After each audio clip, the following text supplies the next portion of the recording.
చిత్రీకరించి చిత్తుగా ఓడిపోయినటువంటి సందర్భాన్ని ఇక్కడ గుర్తు చేసుకోవాల్సినటువంటి అవసరం ఉన్నది.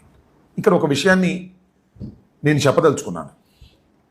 వైఎస్ఆర్ కాంగ్రెస్ పార్టీ ఏదో అమరావతికి వ్యతిరేకమని, వరల్డ్ క్లాస్ క్యాపిటల్ని నిర్మిస్తుంటే కడుపు మంటతో మేము మాట్లాడుతున్నామనేటువంటి మాట పలుమార్లు చెబుతున్నారు. ఇది వాస్తవం కాదని చెప్పదలుచుకున్నాను.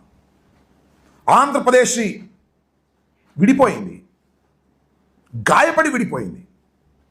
రాజధాని లేదు. రాజధాని నిర్మాణానికి కేంద్రం 2,500 కోట్ల రూపాయలు ఇస్తామని చెప్పింది. రాజధాని నిర్మించుకోవాల్సిన పరిస్థితి ఏర్పడింది.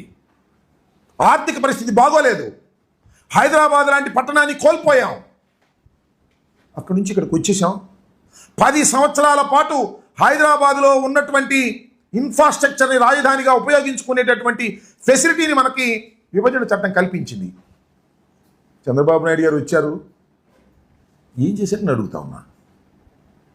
రాజధాని నిర్మాణం చేపట్టారా?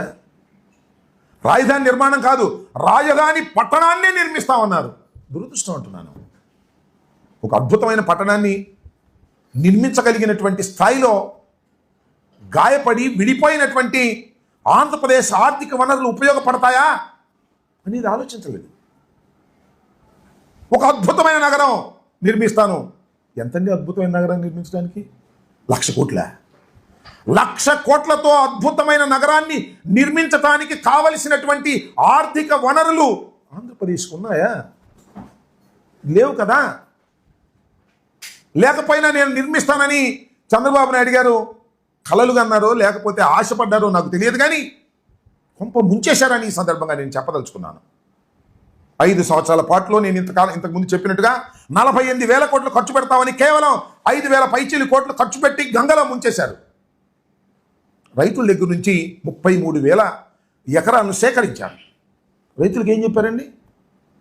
అద్భుతమైన ఫ్లాట్లు ఇస్తామన్నారు, రిటర్నబుల్ ఫ్లాట్స్ ఇస్తామన్నారు, మిమ్మల్ని లక్షాధికారులను చేస్తామన్నారు. ఎంత చేశారండి? ఇప్పటివరకు ఇచ్చారా? 68% మాత్రమే రిజిస్టర్ చేశారు. ఇంకా 32% ఇంకా రిజిస్టర్ కాల. చంద్రబాబు నాయుడు గారు అధికారంలోకి వచ్చే సంవత్సరం అయినా కూడా రిజిస్టర్ కాల. ఎవరు